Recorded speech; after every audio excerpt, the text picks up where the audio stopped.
I did Yes. not at any point vote. That is the actual status. And the passage of this resolution was without our knowledge that the vote was in fact taken. Mr. President, That is not the fault of the leadership of the Senate. You were not in the hall. I was in the hall, Mr. President. Then why did you not object? Senator Marcos, Senator Imee Marcos, recognized. Yes. I would like to know if a vote was recorded on my part. Yes. From yesterday's on the resolution 312. Yes, I would like for Yes, that vote. because there was a motion to adopt resolution 312. That means a vote, obviously. And so we asked for an objection. Nobody objected. We adopted the resolution, and therefore it was voted into. Now, all those counted voted for the resolution were those who answered the roll call. And then there was one abstention recorded by Senator De La Rosa. That is the situation of the resolution 312. Thank you very much, Mr. President. May I therefore, having been recorded as voting in the affirmative, reconsider that vote under our rules where it's allowed in the next 2 session days? I Yes. did not at any point vote. That is the actual status. And the passage of this resolution was without our knowledge that the vote was in fact taken. Mr. President, That is not the fault of the leadership of the Senate. You were not in the hall. I was in the hall, Mr. President. Then why did you not object? because Senator Bato de la Rosa abstained. Senator De La Rosa abstained. Yes, he stood up to abstain. If you were in the hall, you should have objected. Or you I was should not have aware that the vote was in fact taken because there were only 8 of us in the hall and no quorum was in fact present to establish a voting procedure. That is not true. Because once the roll call has been called and there is no roll call thereafter, that is a continuing, implication that there is a quorum. Until Somebody should have questioned the quorum in that case. That's correct. Next time, stay in the hall.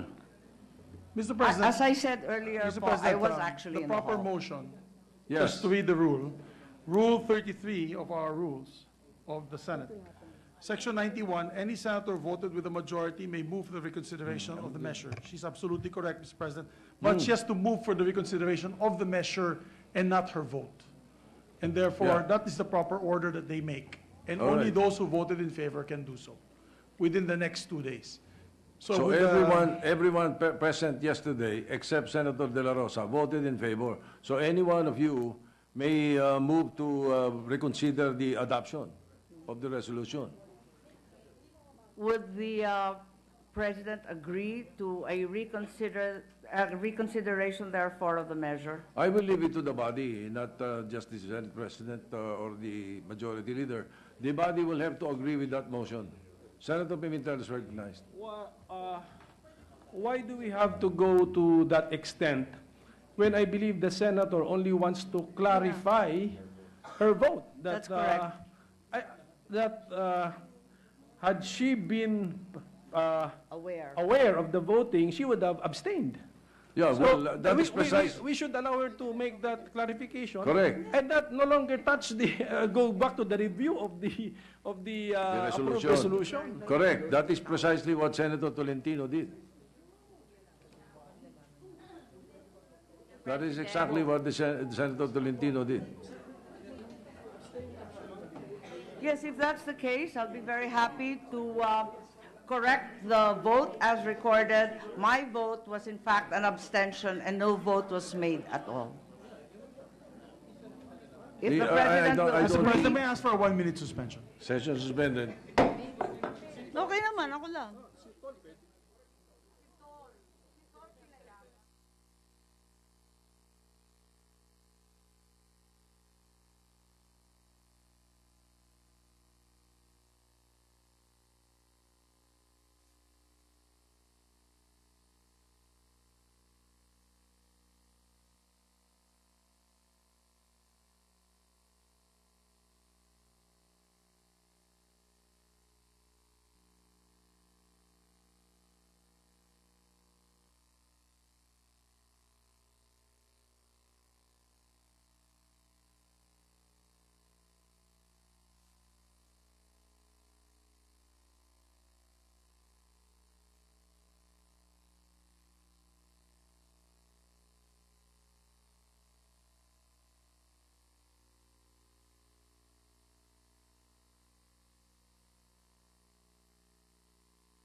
presumed. Implied. Presumed. Yun na nga eh. Oo, oo.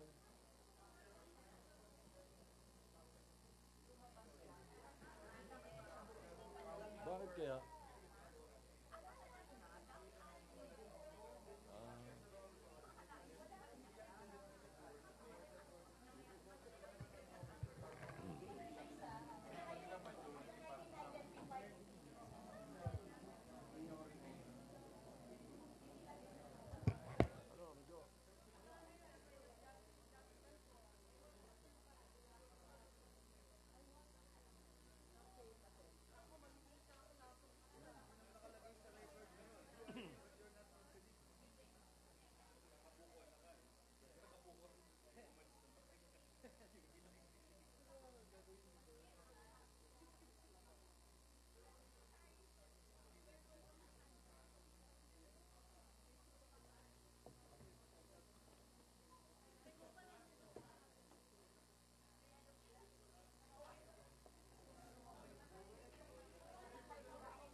Ready to resume, Mr. President. Session resumed. Before I recognize the majority leader again, just before the break, we would just like to set the record straight, as mentioned by Senator Marcos. Yesterday, there was a quorum. Yesterday, there was a vote. We adopted Senate Resolution 312 sometime in the evening. All right? And the quorum is presumed because no one questioned the quorum when we had 17 senators present. Ano? So, just to set the record, at baka pumasok na naman yung kung sino mag-iisip dyan na we took a vote. We did not take a vote. We took a vote. Nobody asked for a nominal voting. It was merely a motion to adopt. So that is for the record, Majority Leader. Yes, Mr. President. To add also, Mr. President, we have what's called in parliamentary practice all over the world, including in the House of Representatives and the Senate. That's what we call a continuing quorum. When you establish the quorum in the start of the session until otherwise questioned by a member, you continue your business of the day all the way till the end of the last hour. Precisely. Yes, Mr. President. That is standard parliamentary practice. And so yesterday, it was all in order in terms of our procedures, Mr. President. Mr. President, we'd like to recognize Senator Imee Marcos. Senator Marcos recognized. Thank you very much, Mr. President. That being the case, and upon advisement once again of the Majority Leader, may I withdraw therefore the motion to reconsider the measure and instead merely manifest that had I been aware that there was such a motion to approve the said resolution, I would have abstained, given that I in fact have an alternate resolution, number 306, that makes no mention of advisement or pressure upon the President, who clearly has a free hand in the formulation of foreign policy. Thank you very much, Mr. President. All right, thank you. Place that on record. Senator Pia Cayetano is recognized. Thank you, Mr. President. Very similar to Senator Marcos, if I was in the hall at the time of the adoption, I would have put on record my abstention. I support a similar view to the resolution filed by Senator Marcos on that does not include specifically advising or urging the President, but just keeping an open mind on our continuing duty to study international conventions, treaties, agreements that affect our country. Thank you, Mr. President. All right. Senator Cynthia Villar. I just want to manifest that I was not here when the voting occurred. So if I was voting, I will abstain. Okay, thank you. All right. Senator Tolentino, Senator Marcos, Senator Cayetano, Senator Bongo is recognized. The same, if I were in the hall, I would also manifest my abstention. Mr. President, clearly each senator is entitled to his or her own personal opinion. Nevertheless, Mr. President, while I respect the views of my fellow senators, I personally believe that as Chief Executive and chief architect of our foreign policy, it is within his power and prerogative to cause the review and termination of treaties and agreements, taking into consideration the best interests of our sovereign democracy. The President has already expressed his view on the matter, and it is my position that we should respect the President's decision. In any case, we can enter into a new agreement when we have a new President come July 2022. Thank you, Mr. President. Nevertheless, also for the record, the Presidency and the Senate have our roles in foreign affairs. We represent the same nation, but we can differ in perspectives. And the perspective of the majority of the members of the Senate maintain that we should maintain a cordial relations with friends and allies, just for the record. So we hear that if some of our colleagues who were not here during the vote, 6 would have abstained. Senator Revilla, would you have also abstained? Yes, Mr. President, I would like to abstain also. 7 would have abstained, but there were 17 in the quorum, therefore the resolution would still have been adopted. 20, All right. Mr. President, I believe. 20, the quorum was 20. We're All right. 20 members Okay, of the House. so majority leader. Thank you, Mr. President. With that, I move that we dispense with the reading of the journal of the 52nd session Monday, February 10, 2020, and consider the same as approved.